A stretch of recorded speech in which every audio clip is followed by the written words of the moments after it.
আলু পটল দিয়ে দারুণ টেস্টি একটা রেসিপি শেয়ার করব। নমস্কার বন্ধুরা, সীমাস কিচেনে আপনাদের স্বাগত।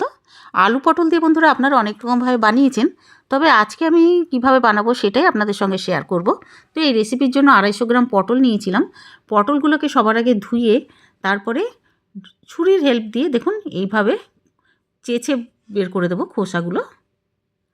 তারপরে পটলের দুটো সাইডই কেটে ফেলে দেবো, সামনের অংশ আর পেছনের অংশটা। তারপরে তিরচা করে কাটবো। পটলগুলো সাইজে ছোট, যদি বড় হয় তাহলে 3টে করে কাটবো, নইলে আমি এক একটা পটলকে এরকম 2 টুকরো করে কেটেছি। আলুগুলো এরকম ডুমো ডুমো করে কেটে নিয়েছি, একটু বড় বড় সাইজের। এবার কড়াইতে সর্ষের তেল দিয়েছি। তেলটা গরম হতেই পটল আলু দিয়ে দিয়েছি। কাটার পরে কিন্তু আমি আলু পটলগুলোকে আবার ধুয়ে নিয়েছিলাম। এবার মিডিয়াম ফ্লেমে ভাজতে ভাজতে যখন এইরকম কালার হয়ে আসবে তখন দিয়ে দেবো হলদি পাউডার। ছোটো চামচের হাফ চামচের চাইতে একটু বেশি হলদি পাউডার দিয়ে আবারও ফ্রাই করব। 1 থেকে 2 মিনিট ভাজার পরে দিয়ে দেবো স্বাদ মতো নুন দিয়ে আবারও মিডিয়াম ফ্লেমে আলু পটল ভাজবো। ভাজতে ভাজতে দেখুন দুটো সাইড ভালোভাবে ভাজা হয়ে গেছে, দেখে বোঝা যাচ্ছে যে খুব ভালো করে আলু পটল ভাজা হয়ে গেছে। এবার একটা প্লেটে তুলে নেব। এবার একটা মশলা বানিয়ে নেব। তার জন্য একটা গ্রাইন্ডিং জারে 3 থেকে 4টে রসুনের কোয়া, হাফ ইঞ্চ আদা আর একটা মিডিয়াম সাইজের পেঁয়াজ পেস্ট বানিয়ে নিয়েছিলাম। এবার কড়াইতে সর্ষের তেল দেওয়ার পরে দিয়েছি ছোটো চামচে 1 চামচ জিরে আর শুকনো লঙ্কা আর সঙ্গে তেজপাতা। আর জিরেটা যখন ফুটতে শুরু করবে তখন একটু পেঁয়াজ দিয়ে দিয়েছি।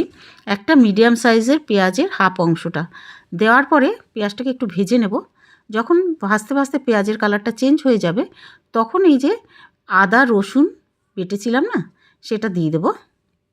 দিয়ে এবার মিডিয়াম ফ্লেমে কষাবো। এবার সঙ্গে দেব হলদি পাউডার আর 1 চামচ red chilli powder, Kashmiri red chilli powder দিয়ে আবারও কষাবো মিডিয়াম ফ্লেমে।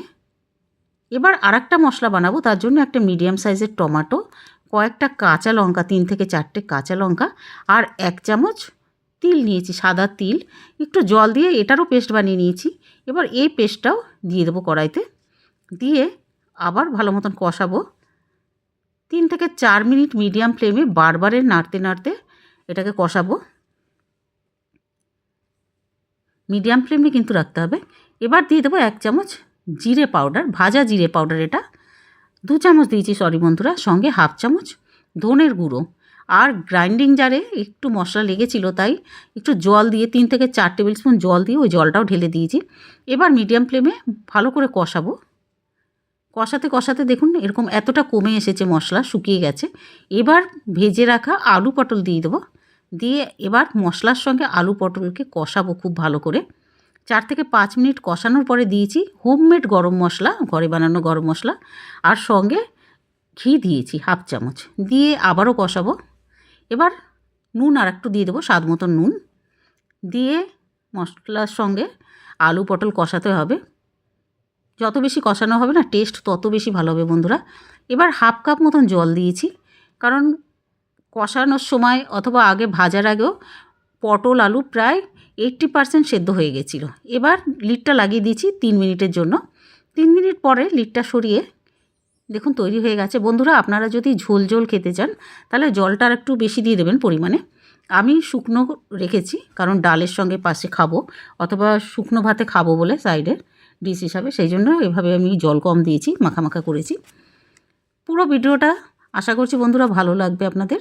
আর ভালো লাগলে প্লিজ লাইক শেয়ার ও সাবস্ক্রাইব করে দেবেন। একবার বন্ধুরা অবশ্যই এইভাবে বানিয়ে ফেলবেন। গরম ভাতের সঙ্গে খেতে কিন্তু দারুণ লাগবে।